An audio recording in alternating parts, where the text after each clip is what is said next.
Hola, bienvenidos. Mi nombre es Ana Clara Rey Deutsch. Me desempeño como hematóloga en el servicio de hematología del Hospital de Clínicas y hoy nos toca compartir una clase de microangiopatía trombótica. A modo de ordenarnos un poco antes de empezar, vamos a ver los objetivos de esta clase. En primer lugar, detectar los signos y los síntomas que deben hacer sospechar una microangiopatía trombótica. Entiendo que pueden haberlos visto ya en semiología, así que los vamos a pasar un poco más rápido y nos vamos a enfocar un poquito más en detalle en la parte del algoritmo diagnóstico y terapéutico de la MAT y desarrollar los tratamientos específicos de cada una de estas.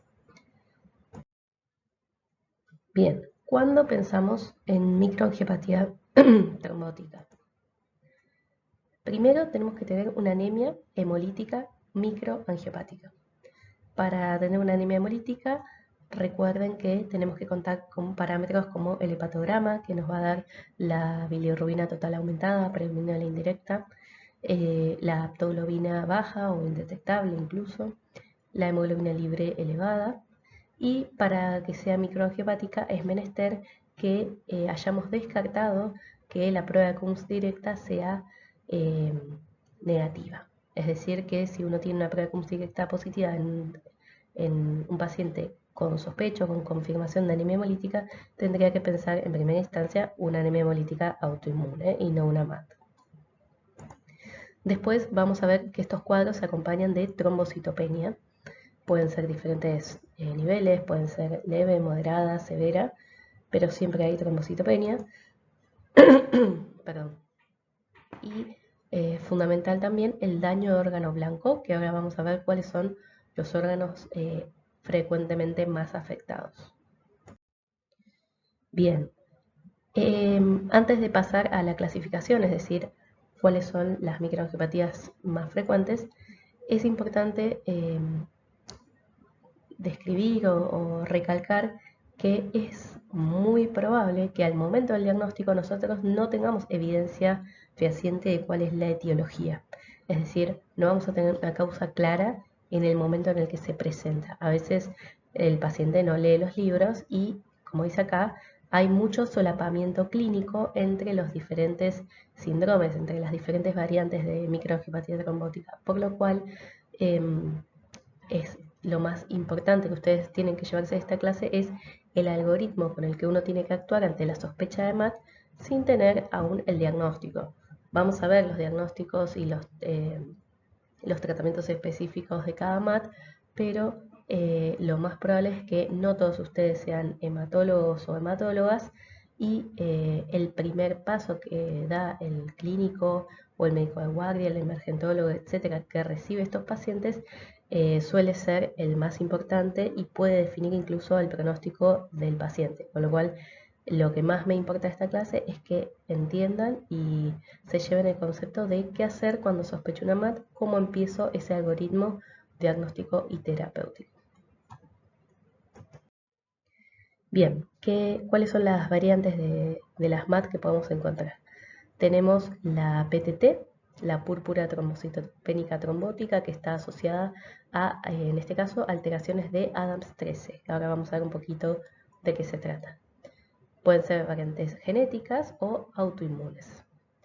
El síndrome urémico hemolítico, que puede estar asociado a infecciones, más frecuentemente la Escherichia coli, la Shigella y en menor medida el Streptococcus pneumoniae. Tenemos el síndrome urémico hemolítico atípico, que en este caso está asociado a alteraciones del sistema de complemento. Lo mismo tenemos variantes genéticas y variantes autoinmunes. Y por último, lo que se engloba en microangiopatía trombóticas secundarias, en donde se descartaron estas causas o se encontraron otras enfermedades asociadas que pueden explicar la microangiopatía. Por ejemplo, una muy frecuente es la asociada al embarazo, que es el síndrome de HELP, en donde la H es de hígado, de hepatic. Es muy frecuente ver asociado a la microangiopatía el daño de órgano hepático y por lo tanto la consecuente alteración en el hepatograma. Puede estar asociado también a enfermedades sistémicas como colagenopatías, lupus sistémico, esclerodermia, el síndrome antifosfolipídico. Puede estar asociado a lo que antes se llamaba hipertensión arterial maligna, una crisis, una emergencia hipertensiva. Puede estar asociado a diferentes infecciones, por ejemplo, la infección por el HIV, por el virus de influenza, sobre todo H1N1. Puede estar desencadenado por alguna neoplasia de base que por ahí aún no se diagnosticó o está recientemente diagnosticada, no tratada, o estuvo tratada y está refractaria al tratamiento. Puede ser secundario a gamapatías monoclonales, puede ser secundario a drogas, por ejemplo el efecto tóxico de algunos quimioterápicos y algunos anticuerpos monoclonales.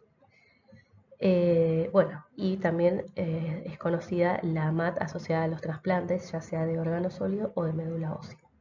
Esas son las etiologías que uno tiene que pensar cuando tiene sospecha o confirmación de una MAT.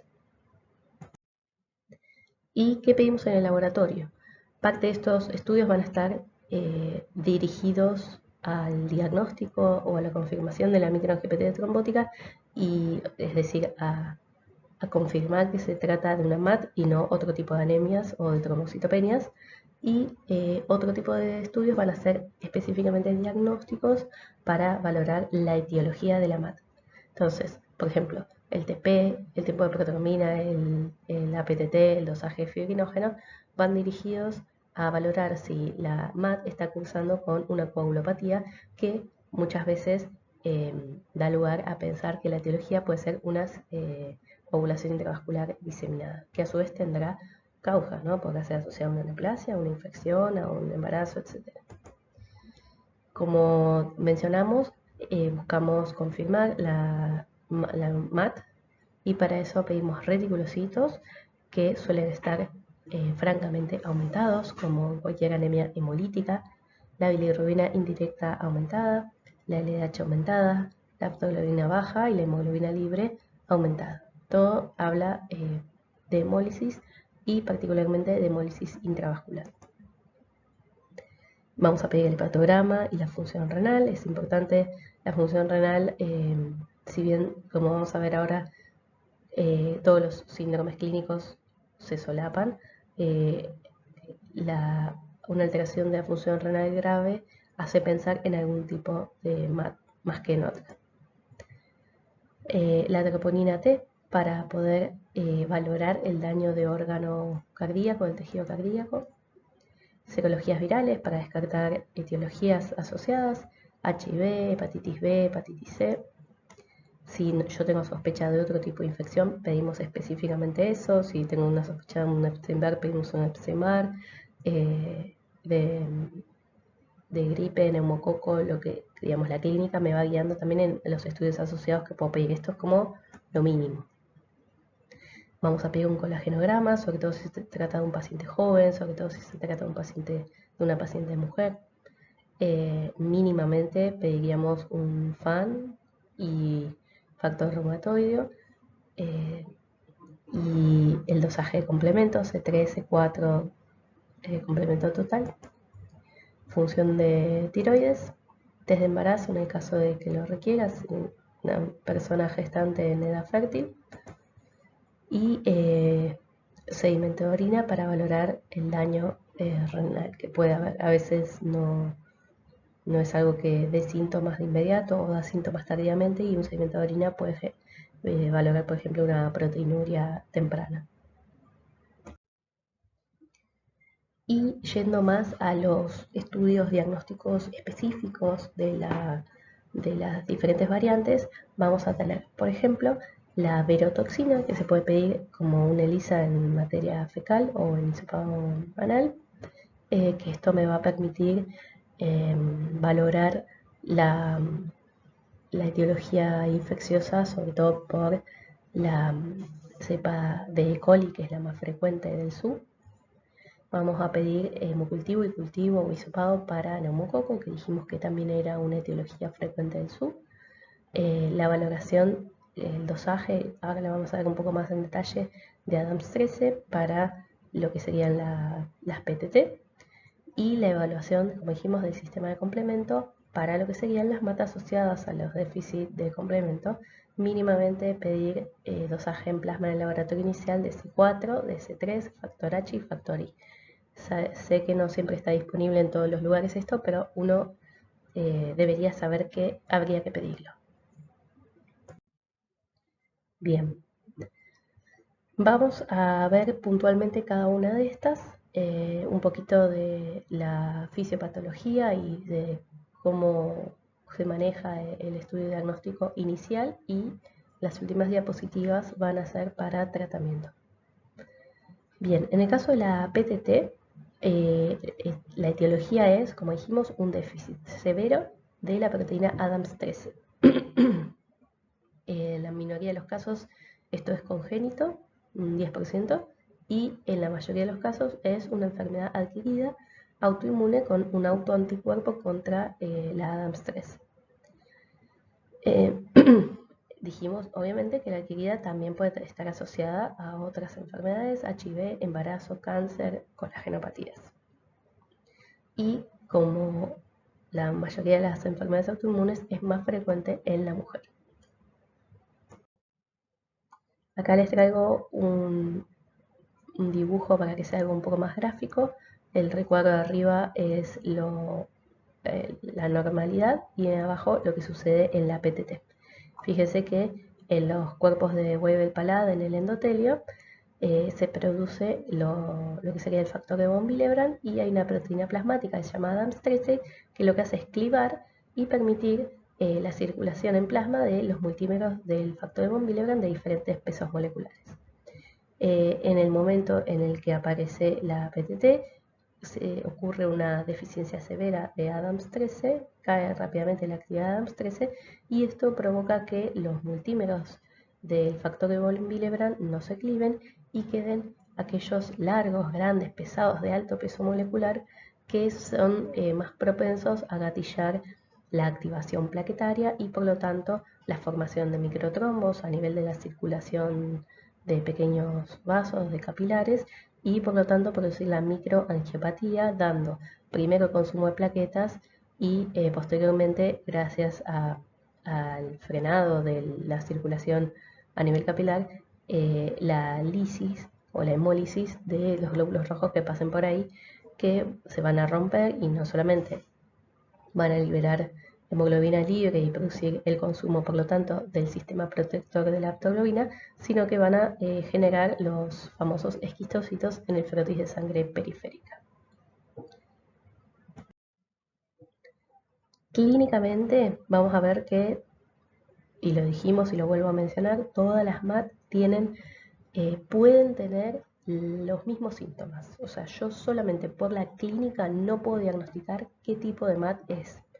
Vamos a ver que algunas tienen más predisposición a tener unos síntomas que otros, pero no es patognomónico y no me puedo guiar por eso para instaurar un tratamiento definitivo. Todas deben empezar, como dijimos, con el mismo algoritmo diagnóstico y terapéutico hasta tener la confirmación. Entonces, ahora estamos viendo PTT. Como todas las MAT, va a tener una anemia hemolítica que va a ser PC negativa, que va a tener esquistocitos y que voy a tener trombocitopenia. En el caso de la PTT, los síntomas neurológicos son bastante frecuentes. Fíjense que el 60% de los pacientes se presentan con algún síntoma neurológico, que no necesariamente es una ACV, ¿sí? Puede ser solamente cefalea, desorientación, síntomas fluctuantes que por momentos conecte, por momentos no, convulsiones, y por supuesto puede pasar focomotor y síntomas más de neuropatía más graves, que ya son más claros. Después podemos tener síntomas gastrointestinales, incluso diarrea con sangre, que uno por ahí lo tiene más asociado al síndrome urémico hemolítico típico. Puede haber daño de órgano de renal y sus derivados, hipertensión, hematuria, síndrome nefrítico, no es tan frecuente como el síndrome urémico hemolítico, y hasta en un 20% de los casos puede haber fiebre, o sea que la presencia de fiebre no significa que la causa sea infecciosa. Bien. ¿Cómo hoy en día definimos si la persona tiene una PTT o no? Lo primero que tenemos como una herramienta clínica o de laboratorio, pero con variables que tenemos precozmente, es el índice o el cálculo del score de Plasmic. El Plasmic, fíjense, usa plaquetas, signos de hemólisis como son los reticulocitos, la aptoglobina, la bilirrubina indirecta, todas cosas que podemos tener rápidamente. Algo de la historia clínica, que no tenga un cáncer activo, que no tenga historia de trasplante, cosas que podemos preguntarle al pie de la cama al paciente. El volumen corpuscular medio de los glóbulos rojos, la coagulación, ¿sí? el RIN y la función renal, y con eso solo nosotros podemos tener un score de bajo, intermedio o alto riesgo para saber si es probable o no que el ADAMTS13 esté deficiente, que tenga una actividad baja. Fíjense, si yo tengo los 7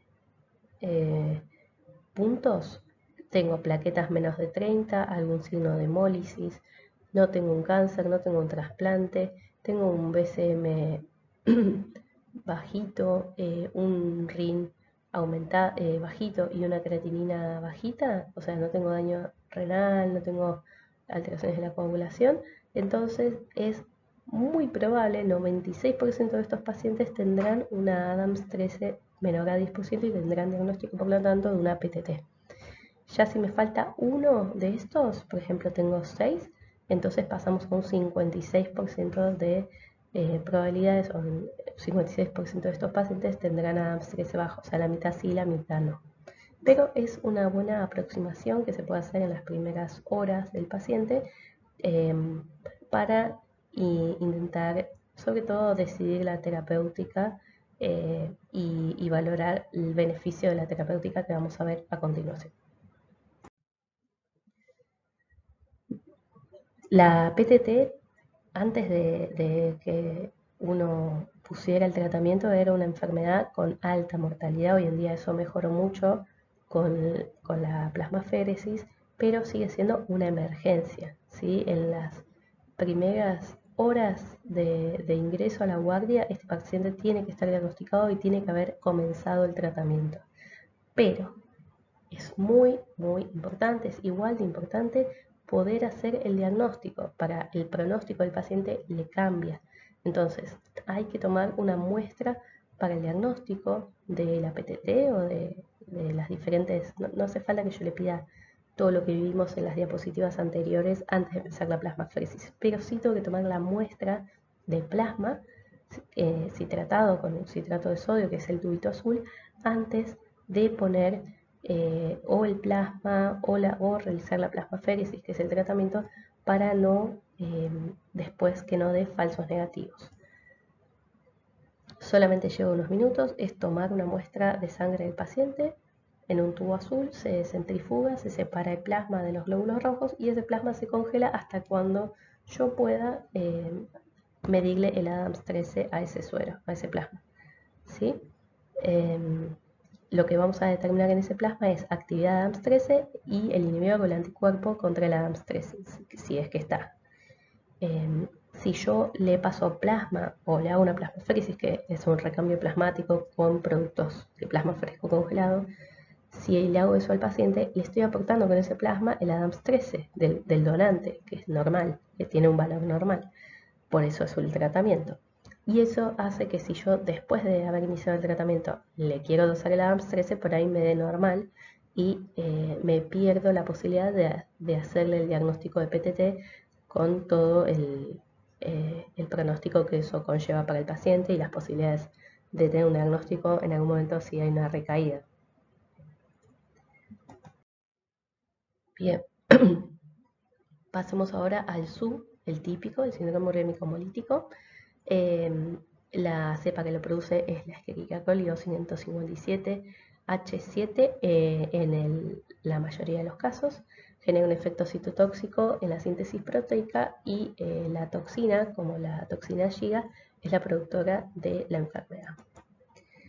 Lamentablemente es mucho más frecuente en niños, la gran mayoría por debajo de los 5 años, y actualmente es la segunda causa de trasplante renal en infancias. Esto se produce porque la bacteria se encuentra en el agua de bebida, que no esté potable, en vegetales, en carnes mal cocinadas. Hay sobre todo mucho riesgo en la carne picada, en donde puede quedar la bacteria adentro y no se termina de cocinar bien y por lo tanto de retirar del producto alimenticio. Y somos actualmente el país con más síndrome urémico hemolítico del mundo, con lo cual la prevención es fundamental porque es una enfermedad que, si bien no tiene un tratamiento específico, sí puede dejar muchas secuelas, y no solamente que como dice acá, pueden ser infancias que terminen con un trasplante renal y todo lo que eso conlleva, sino que si no se trasplantaron, igual van a ser personas que a lo largo de su vida tengan secuelas renales, a veces se manifiestan más tardíamente, pero están. Bien, el síndrome urémico hemolítico también tiene anemia hemolítica, PCR negativa, esquistocitos, trombocitopenia. En este síndrome los síntomas neurológicos no son tan frecuentes, de nuevo pueden existir, no descarta, o sea, el hecho de que tengan síntomas neurológicos no significa que sea PTT sí o sí. Acá hay una fase prodrómica muy importante con disentería, o sea, con colitis hemorrágica y dolor abdominal, mucho más frecuentemente que en las otras variantes de MAT. Hay daño de órgano renal, como dijimos, es una causa importante de daño renal. Y también, al igual que la PTT, puede tener fiebre y asociado a esta fase prodrómica de gastrointestinal, también puede tener vómitos. El síndrome urémico hemolítico atípico tiene como etiología principal la activación espontánea de C3b, la hidrólisis de C3 espontánea, y esto lleva a que el C3b, que es una molécula opsonizante, opsonice células normales y lleve a su lisis. Pueden ser, en un 50% de los casos se encuentran variaciones genéticas que justifican la patología, pero también hay alteraciones funcionales en el factor H, de todo lo que es el sistema de complemento, e incluso la detección de anticuerpos contra alguna de las moléculas del sistema de complemento. Y esto explica más o menos un 10% de los casos. La mayoría son genéticos, a diferencia de la PTT. En el síndrome urémico hemolítico atípico, como todas las MAT, anemia hemolítica, PCR negativa, esquistocitos y trombocitopenia. En este caso los síntomas neurológicos son poco frecuentes, pero como siempre pueden existir. El daño renal sigue siendo importante, al igual que el subtípico, con todos sus derivados. Puede haber hipertensión, puede haber hematuria, puede haber síndrome nefrítico, etc. Puede haber fiebre y en menor medida puede haber síntomas gastrointestinales, no suelen ser tan frecuentes como el subtípico. En estos pacientes hay que buscar particularmente las variantes genéticas. Esto se pide específicamente para hacer los dosajes de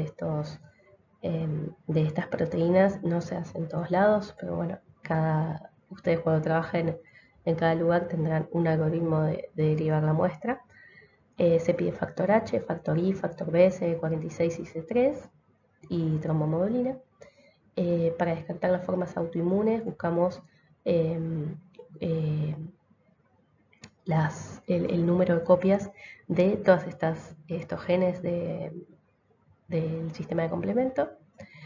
Y para buscar los autoanticuerpos, principalmente el antifactor H, que es el que explica algunos subatípicos autoinmunes, sobre todo en pediatría.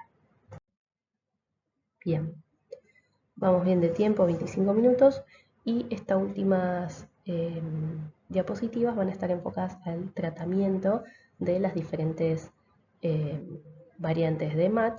Y recuerden que voy a hacer hincapié o me interesa que se lleven más sobre los pasos de sostén y los pasos que hay que realizar antes de tener el diagnóstico específico, más que el diagnóstico particular de cada uno, que es lo que van a hacer la mayoría de los médicos que tengan una MAT. Si son hematólogos, hagan específicamente el tratamiento de la PTT o de las diferentes MAT. Si son nefrólogos, los consultarán por el sostén renal de su paciente, pero me interesa que todos tengamos la información de qué hacer en un primer momento con una MAT. ¿Cuál es el tratamiento de soporte para las microangiopatías trombóticas? La transfusión de glóbulos rojos va a depender de la clínica, ¿sí? Si hay compromiso cardíaco, uno tiene particular interés en mantener una hemoglobina por lo menos por arriba de 8 o 9, sobre todo si es un paciente más grande, porque el compromiso cardíaco, o sea, el infarto, el paro cardíaco, puede verse como manifestación clínica sobre todo en la PTT o en el isotípico, y por lo tanto hay que ser muy cautos a la hora de digamos, dejar pasar una hemoglobina muy bajita. Que no sea el valor de hemoglobina algo que ayude a generar mayor daño cardíaco, ¿sí? No somos tan restrictivos en ese sentido. El ácido fólico para permitir la recuperación hematológica. Una vez que las plaquetas tengan más de 50.000, hay que recordar poner heparina de bajo peso molecular y aspirina como profilaxis de la trombosis que se puede asociar en estos síndromes. Y en el caso de las transfusiones de plaquetas, no están indicadas, excepto que haya una hemorragia severa muy importante, riesgo de vida, o si yo tengo que hacer algún procedimiento mayor, no una colocación de un catéter, no un drenaje, pero bueno, si tiene que ir al quirófano el paciente, bueno, está indicado que le pasen plaquetas, pero si no, se contraindican, se alejan de la práctica habitual. Este es un algoritmo, hay un montón de bibliografía, hay varios algoritmos, difieren un poco los algoritmos internacionales con los nuestros por un tema de costos. Ellos enseguida tienen a disposición algunos anticuerpos monoclonales que nosotros por ahí usamos más en segunda línea o en tercera línea, pero les traje este a modo de poder iniciar la clase del algoritmo. Les dejo acá la cita. Entonces, tenemos un paciente con una hemoglobina baja, con plaquetas bajas, con una LDH alta, con una hemoglobina baja, todo lo que nos hace pensar en una microangiopatía, una anemia hemolítica microangiopática. Si tiene el coagulograma alterado, vamos a pensar en una SID, pero si no, se mide rápidamente el dosaje de Adams 13. ¿A qué me refiero rápidamente? A tomar la muestra. No quiere decir que ustedes vayan a tener el dosaje rápidamente, pero sí es importante que tomen la muestra. Una vez que tomamos la muestra para Adams 13, empezamos el tratamiento con el resultado pendiente. Hacemos el soporte, el tratamiento de sostén, el tratamiento de soporte, que es lo que vimos recién, evaluar daño de órganos, soporte transfusional con glóbulos rojos, soporte renal en caso de que necesite hemodiálisis, ¿sí? En los adultos se inicia lo que es la plasmaféresis. Esto es porque en el caso de que la persona tenga una PTT, o sea, tenga una deficiencia de Adams 13, como dijimos, la mortalidad es muy alta y les cambia el pronóstico iniciar precozmente la reposición plasmática, y esto se hace a través de un procedimiento de aféresis, lo hace hemoterapia. La plasmaféresis permite, como dijimos, el recambio plasmático y, como se hace con plasma fresco congelado, el aporte de Adams 13 que el paciente no está teniendo. En el caso de que sea PTT, ya la estamos tratando. Y en los niños, por ejemplo, acá consideran como primera línea el eculizumab, sobre todo porque son más frecuentes las variantes asociadas al sistema de complemento. En el caso de que yo obtenga un resultado AMS 13 menor al 10%, muchas veces en el mejor de los casos lo tenemos a la semana o a los 14 días, pero también muchas otras por ahí lo podemos tener a los 3 días, 4 días el resultado, con lo cual el paciente hizo 3 o 4 plasmaféresis y ya tenemos el resultado. Si me confirman que la ADAMS 13 tiene una actividad menor al 10%, entonces yo tengo que pensar que el paciente tiene una PTT. Voy a continuar con el soporte, el PEX es Plasma Exchange, o sea, recambio plasmático. Por ejemplo, en esta guía ya te ponen el caplacizumab como parte de la inmunosupresión en primera línea, que acá no se utiliza. En cambio, si el ADAMS-13 me da mayor a 10%, lo que me tengo que preguntar es, ¿tengo en este paciente alguna evidencia ya? Por ejemplo, pasaron 3-4 días. ¿Alguna evidencia que me diga que probablemente no sea por complemento? Por ejemplo, me vino el cultivo positivo para E. coli, la ELISA positivo para E. coli, le vino un HIV positivo, la paciente está embarazada, o sea, no estoy pensando que es por complemento. Si yo no tengo una sospecha clínica de que no sea por complemento, o sea que pienso que puede ser algún déficit del sistema de complemento, entonces me paso a esta parte del algoritmo, suspendo, en este algoritmo suspenden el recambio plasmático y empiezan eculizumab. El eculizumab es un anticuerpo monoclonal inhibidor del sistema de complemento C5. Lo que va a hacer es tratar todas las MAT que estén asociadas a los déficits de complemento. En primer lugar, el SU atípico, pero también el SU atípico asociado al trasplante y el SU atípico asociado al embarazo. En cambio, si yo tengo una confirmación diagnóstica o una sospecha fuerte de que no sea algo mediado por complemento, pasamos a la siguiente diapositiva en donde vemos las diferentes MAT secundarias y qué hacer al respecto. Mayoritariamente en todas es tratamiento de sostén. Entonces, pasando al algoritmo de MAT secundarias o MAT con otra causa, vamos a encontrar, por ejemplo, el SU asociado el subtípico asociado a una infección, por ejemplo, acá ponen cultivo de materia fecal o hisopado anal positivo, el tratamiento es de soporte. La MAT glomerular, o sea, la MAT solamente a nivel renal, en donde probablemente el nefrólogo tenga que intervenir con una biopsia renal para confirmar el diagnóstico. El tratamiento, de nuevo, es de soporte. El síndrome urémico hemolítico asociado a alguna neoplasia. En el caso de que la neoplasia tenga tratamiento, en cuanto se pueda, se iniciará el tratamiento de esa neoplasia. El subatípico asociado al trasplante de médula ósea, lo mismo, tratamiento de sostén. La MAT autoinmune, ahí puede ser más beneficioso algún tipo de inmunosupresión, incluso a veces rituximab. Cualquier otra infección que yo encuentre que sea positivo y que sospecho que puede ser causa del SU o de la MAT, la trato, ¿sí? Mientras sea posible, mejor tratarla, que si es la causa va a ayudar a la resolución de la MAT. El SU inducido por drogas, por supuesto es importante el retiro de la droga que yo estoy pensando que está dando la MAT, además del tratamiento de sostén.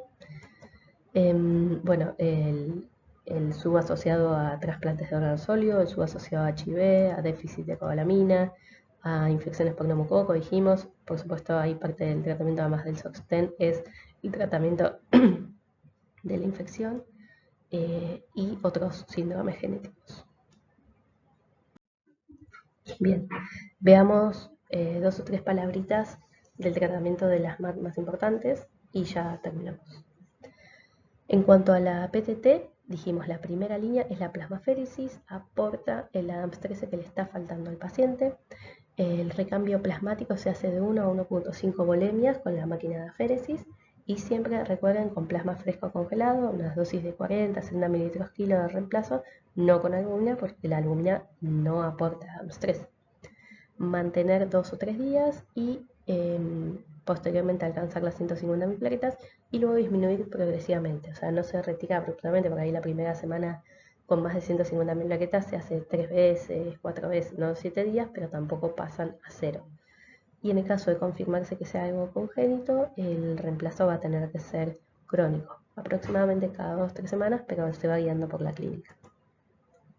Siempre se asocian corticoides, omepre 1 miligramo kilo día, o metilprednisolona, solumedrol 1 gramo día por 3 días, y después tapering.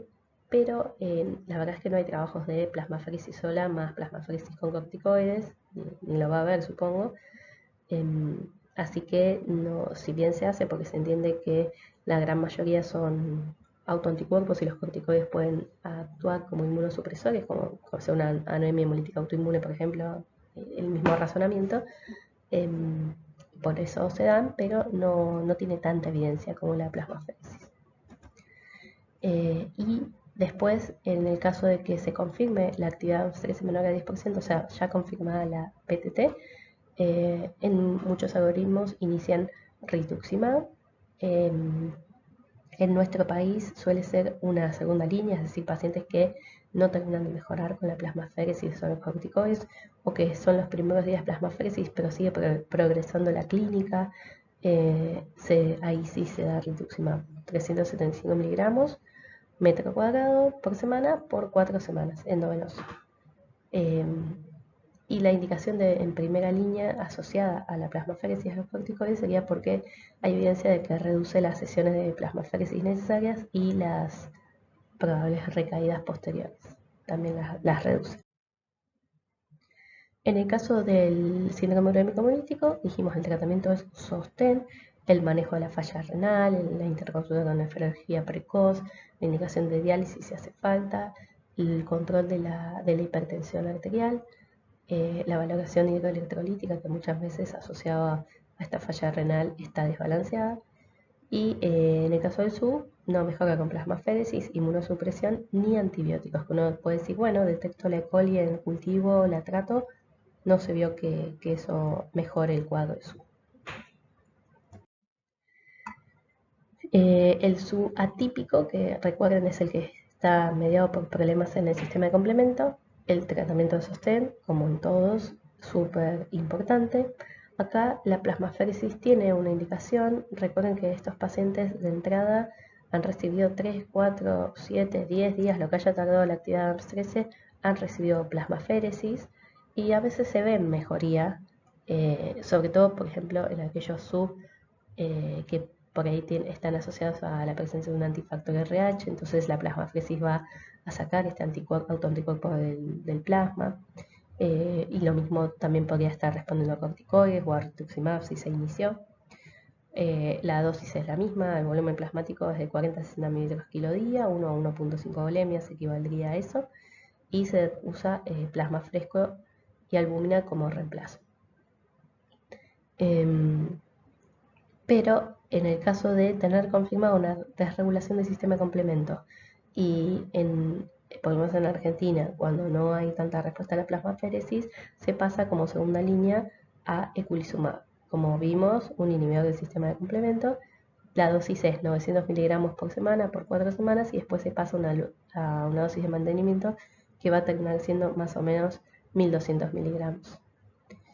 En algunos casos particulares podemos ver al eculizumab como primera línea, particularmente en niños, porque dijimos tienen mayor posibilidad de que la causa sea por complemento que por déficit de ADAMTS13. Algunos casos familiares de SUB atípico, en donde uno ya comprende que hay una deficiencia de complemento, de entrada sabe porque hay algún caso en la familia ya diagnosticado, o en pacientes que tienen enfermedad recurrente. Y siempre recordar, cuando nosotros inhibimos el complemento, dar la profilaxis con la vacuna meningocócica. Bien, creo que esta es la última diapositiva ya. 2 palabritas de MAT secundarias, algo vimos, pero cuando dentro de las MAT secundarias está indicada la plasmaféresis. En el embarazo se puede hacer plasmaféresis, sobre todo porque, como vimos, también hay PTT asociada al embarazo, con lo cual uno no puede estar muy seguro, y muchas se benefician de la plasmaféresis. También hay evidencia a favor de la plasmaféresis en pacientes con HIV. No tiene mucha indicación y no se vio efecto en las MAT asociadas a las neoplasias, a los trasplantes de órgano sólido o de médula ósea. Y en el caso de las MAT asociadas a drogas, si no terminan de responder con el retiro de la droga, uno podría intentar una plasmaféresis. Hay un 20 a 50% de los pacientes que responden a eso. Bueno, eso es todo. Este es el equipo de hematología del Hospital de Clínicas, un recuerdo que nos dejó la pandemia. Si tienen cualquier pregunta no me las van a poder hacer ahora, así que me mandan un mail al servicio del hospital y les respondemos. Bueno, muchas gracias por la atención.